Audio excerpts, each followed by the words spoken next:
What's cracking there, buddy? So I gotta figure out how to fit in these videos now, and apparently I'm trying to fit them in during my lunch break or my breaks at work. So what was it, yesterday or the day before? I think it was the day before yesterday. I saw a little bit of the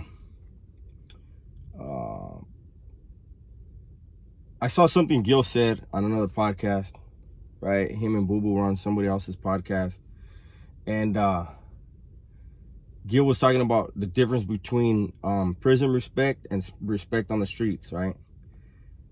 And I remember when I first heard it, I wanted to be defensive, right?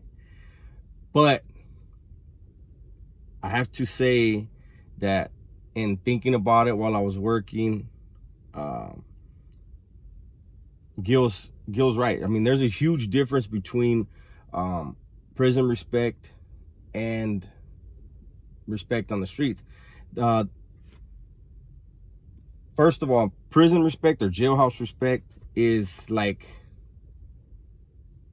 to the extreme, right? Like for any little thing, any slight in that, like any slight disrespect can become something major, like in a flash, right?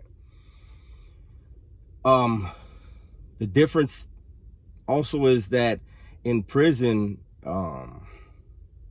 everyone's given respect. It's just different levels of respect. Whereas on the streets, it's not common for someone to show respect. I mean, we go to the grocery store, gas station, anywhere, right? People will cut you off. Driving, they'll cut you off. They'll see you reaching for something maybe, and they'll grab it, and not even look at you, like, and they're not trying to be disrespectful, but it is, right? In prison, that's not gonna happen.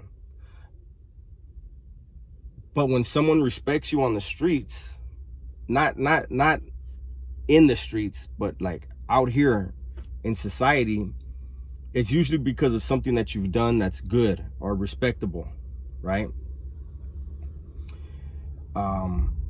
In prison, they have a saying that a man's reputation will always precede him, and you have where, somebody could be in Pelican Bay and they're going to be leaving Pelican Bay to, whatever yard, right? People will know he's coming before he even gets there. Care package will be ready, you don't get that out here. You know what I mean? Like, you're moving somewhere else. If your family wants to have something for you, one time, that might happen. But prison is respect is based on the evil deeds that you do. That's the reality, the worse shit you do, the more respect you get. Whereas in society, the better stuff that you do, the more positive stuff that you do, the more respect you get. So I think that right there is where it's at, what Gil was talking about. He called it fake respect in prison, and when you look at it as, that's kind of like respecting someone, which respect is a good thing, but respecting someone for doing bad things, it doesn't really make sense. But that's prison, like I said it before, when you get behind those walls, you're not even on earth anymore. You're in prison. The laws of society don't matter. Common sense, societal common sense doesn't matter. You're living by a different set of rules, different set of laws, and a lot of times them laws in there are fluid.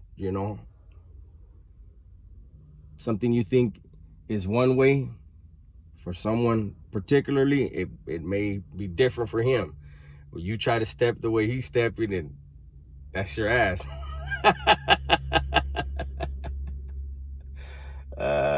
But like I told you guys, I am going to be trying to put out more content. You see, I'm sweating my ass off working this crazy job. But hopefully this is insightful for some people. Those people that have been to prison already know these things, man. But you know, I didn't really think about it.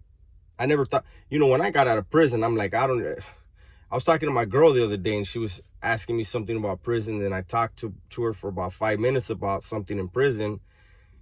Actually told her a war story, and then snapped, like, what the fuck am I doing, wasting more of my time putting myself back in prison?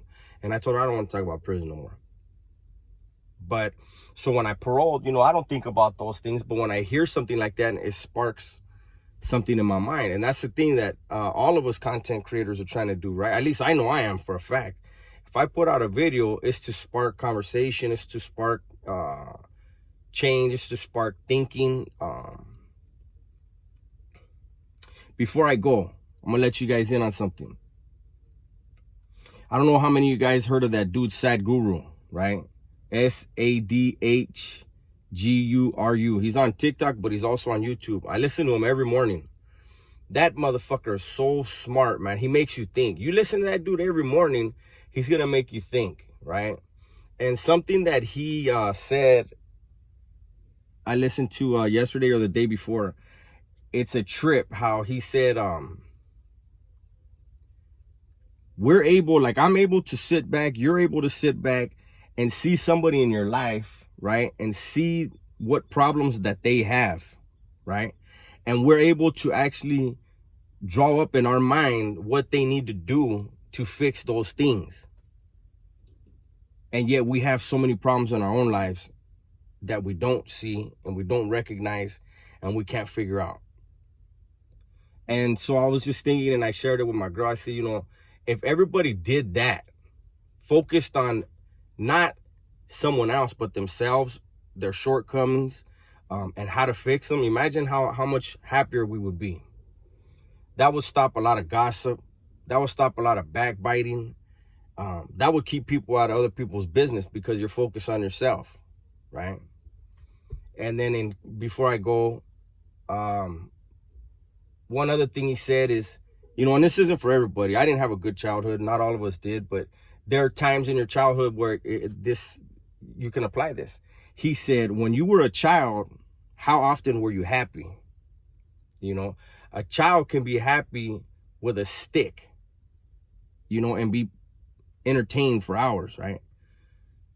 But now at the age you are right now, how many times were you happy in the last 24 hours?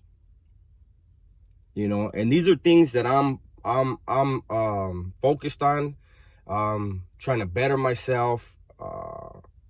And I wanted to just hip you guys. If you guys weren't hip to Sadhguru, check him out, man. I'm telling you guys will get a lot of knowledge, a lot of wisdom, and he'll make you think. So with that, I gotta go. I'm out. You guys have a good one.